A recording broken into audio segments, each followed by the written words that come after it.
ধন্যবাদ নিরঞ্জনের বন্ধুদের। বন্ধুরা, আপনারা একটু দয়া করে বসে পড়ুন, একটু বসে পড়ুন আপনারা সবাই। আর এখানে সংবাদ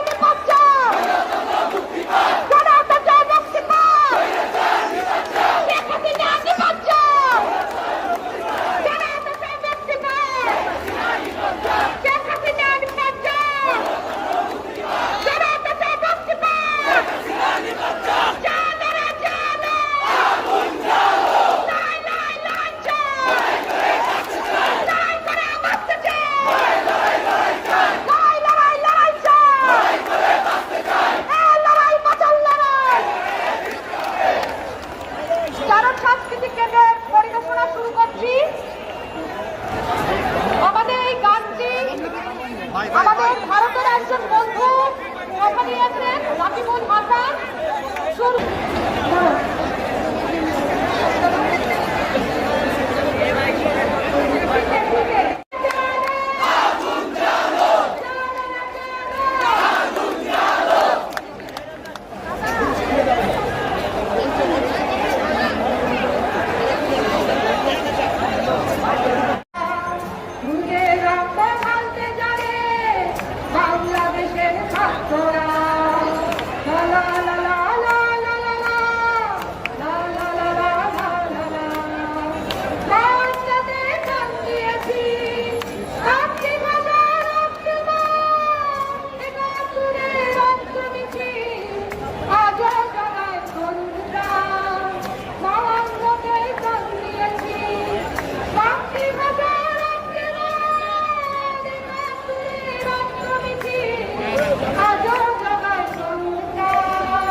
যতই বুলের গুলি মারবে ততই ভোগে চুরবি, যতই বুলের গুলি জীবন থেকে বাড়বো মোরা। মুখে রক্ত ঢালতে জানে বাংলাদেশের ছাত্ররা।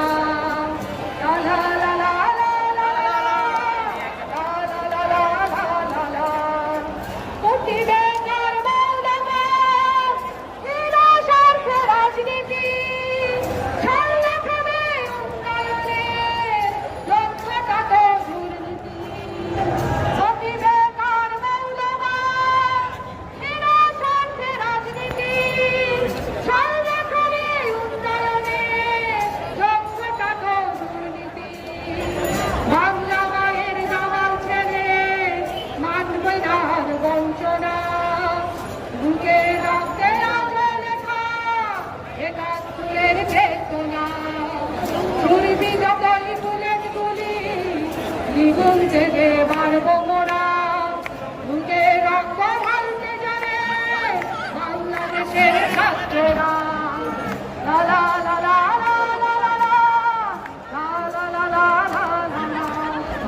স্বাধীন দেশের জন্য যারা ভালো বুকে বিনিময়ে চাইনি পেতে খাবারের ঘাটন স্বাধীন।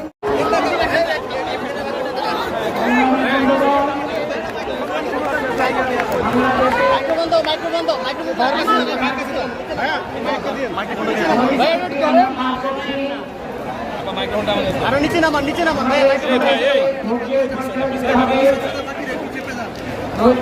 রাখতে হবে। সহিংসতার অন্তর্ঘাত যারা চালাতে চায় তাদের সম্পর্কে সাবধান থাকতে হবে। সরকার নানা গোষ্ঠী বিভিন্ন ধরনের চক্রান্তে নিয়োজিত আছে জনগণের বিরুদ্ধে। সে ব্যাপারে আমাদের সাবধান থাকতে হবে। আজকে সমাবেশ এবং গ্রহযাত্রাকেও সেই সতর্কতা আপনাদের অবলম্বন করতে হবে। সংগ্রামী বন্ধুগণ, আমরা একটা ভয়ঙ্কর সময় পার করছি, একই সঙ্গে আমরা একটা অসাধারণ সৃষ্টিশীল সময় পার করছি। আমরা ভয়ঙ্কর দমন পীড়ন দেখছি, আমরা অসাধারণ প্রতিরোধও দেখছি।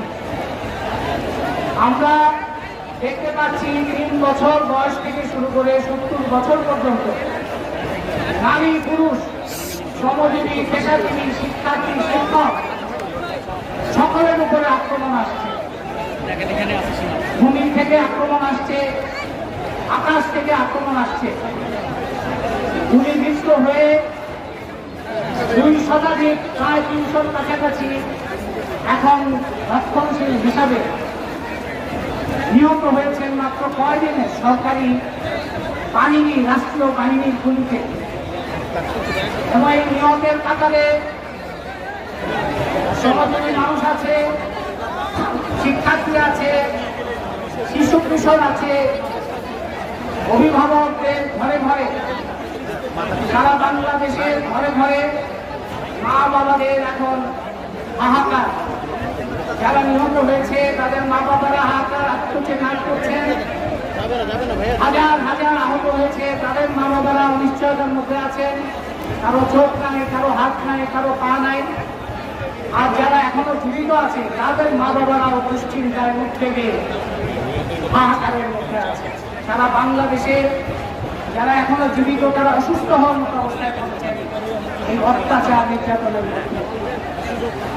বাংলাদেশে এই রকম রাষ্ট্রীয় হত্যাযজ্ঞ আমরা অনেক গণ আন্দোলন দেখেছি। স্বৈরতন্ত্রের বিরুদ্ধে লড়াই আমাদের বহুদিন ধরে করতে হচ্ছে। গণতন্ত্রের লড়াই এখনো শেষ হয় নাই। গণ অভ্যুত্থান আমরা অনেক দেখেছি, কিন্তু মাত্র কয়দিনে এত প্রাণহানি বাংলাদেশ আর কখনো দেখে নাই, এত রক্তপাত আর কখনো দেখে নাই, এরকম নির্মম হত্যাকাণ্ড আর কখনো দেখে নাই। এই ভয়ঙ্কর পর্ব যখন চলছে, সরকার হয়তো ভেবেছিল এরকম নারকীয় আক্রমণ চালালে সব প্রতিবাদ বন্ধ হয়ে যাবে। হয় নাই। প্রতিবাদ প্রতিরোধে শিক্ষার্থীদের পাশে পাবলিক প্রাইভেট ইউনিভার্সিটি একাকার হয়েছে, শিক্ষক শিক্ষার্থী একাকার হয়েছে, পেশাজীবী শ্রমিক একাকার হয়েছে, নারী পুরুষ একাকার হয়েছে। সারা বাংলাদেশের সকল পর্যায়ের মানুষ এখন একটা মুক্ত বাংলাদেশের জন্য লড়াই করছে। এই মুক্ত বাংলাদেশের লড়াই আমাদের এগিয়ে নিতে ঐক্য বজায় রাখতে হবে, সংহতি বজায় রাখতে হবে। আর সবচাইতে গুরুত্বপূর্ণ হচ্ছে মুক্তিযুদ্ধকে দখলদারদের হাত থেকে মুক্ত করতে হবে। মুক্তিযুদ্ধকে পুনরুদ্ধার করতে হবে। মুক্তিযুদ্ধের নাম নিয়ে জনগণের উপরে আক্রমণ চলবে না। বাংলাদেশে যারা খুনি, যারা লুটেরা, যারা ফাঁসিবাদ, তারা মুক্তিযুদ্ধের চেতনা বিরোধী। বর্তমান সরকার মুক্তিযুদ্ধের যত ক্ষতি করেছে আর কোন সরকার এত ক্ষতি করতে পারে না। সেই মুক্তিযুদ্ধকে জনগণের হাতে খুন হয়েছে আমার ভাই, খুনি হাসিনার রক্ষায় খুন হয়েছে আমার ভাই। মুক্তিযুদ্ধে বাংলাদেশের জনগণ লড়াই করেছিল, লক্ষ লক্ষ মানুষ জীবন দিয়েছে। সেই মুক্তিযুদ্ধকে ঢাল হিসেবে ব্যবহার করে দেশের সম্পদ লুট হবে, দেশের মানুষের উপরে হত্যাকাণ্ড চলবে, জুলাই হত্যাকাণ্ডের মতো ভয়াবহ ঘটনা ঘটবে, সেটা আমরা কোনো মতেই গ্রহণ করতে পারি না। মুক্তিযুদ্ধকে জনগণের হাতে নিয়ে এসে সেই মুক্তিযুদ্ধের প্রকৃত চেতনা, যে চেতনার কথা বলে নিপীড়ন, দখল, লুণ্ঠন চালানো হচ্ছে, তাকে উচ্ছেদ করে মুক্তিযুদ্ধের প্রকৃত চেতনা কিভাবে গণতান্ত্রিক রূপান্তর করা যায় বাংলাদেশে, সেই পথে আমাদের অগ্রসর হতে হবে। এই সরকারের কাছে আমাদের চাওয়া পাওয়ার কিছু নাই, তাদের বিচার করার বিষয় আছে। অনেক বিচার জমে গেছে, সেই বিচার করতে হবে। যারা গ্রেফতার হয়ে আছে তাদেরকে মুক্তি দিতে হবে। যারা আটক আছে, যারা ঘর পাথর হামলা মামলা বন্ধ করতে হবে। জুলাই হত্যাকাণ্ডের বিচার করতে হবে। এবং এই সব প্রত্যাহার এবং এই ধরনের সমস্ত ধরনের নির্যাতন এগুলো বন্ধ করতে হবে। সেগুলো করার জন্যই বাংলাদেশের এই সরকারের পদত্যাগ করতে হবে।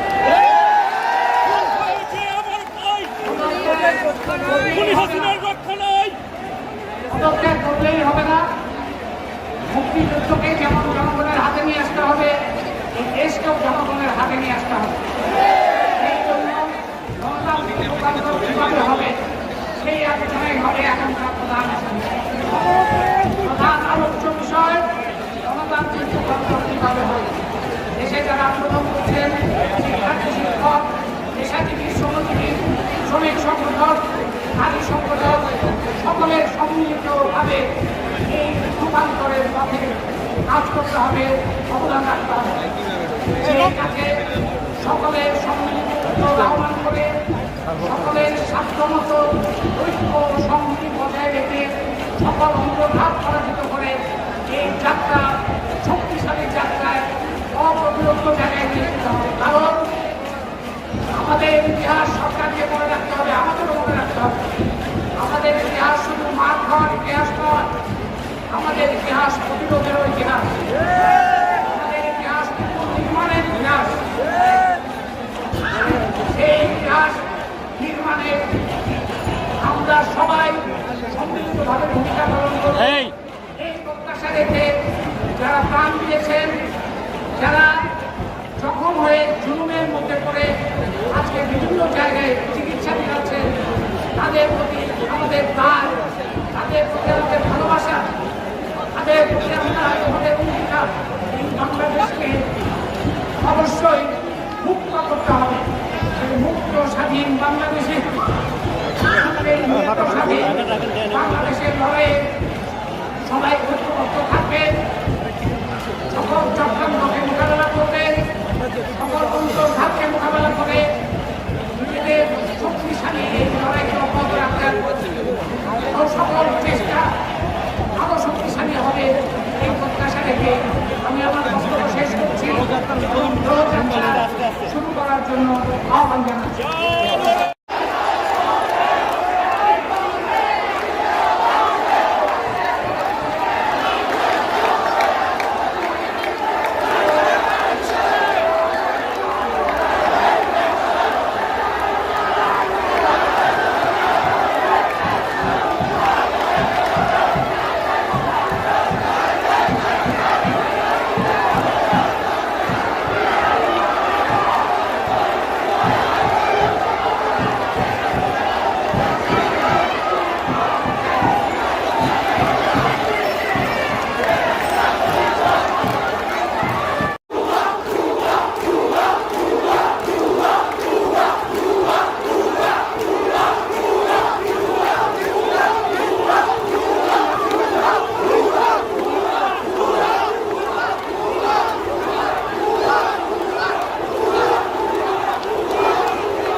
আমি করতে জানি তোমার ভয় নেই মায়া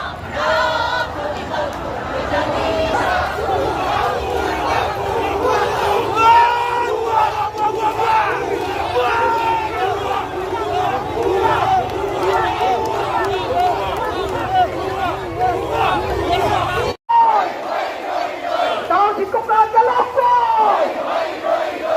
দিয়েছি তো রক্ত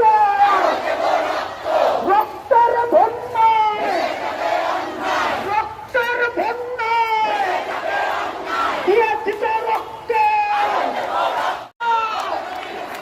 তবে যদি আসি না তাহলে তাহলে ভাই বুঝে দেখে না আসি না ভাই বুঝি না ভাই বুঝি না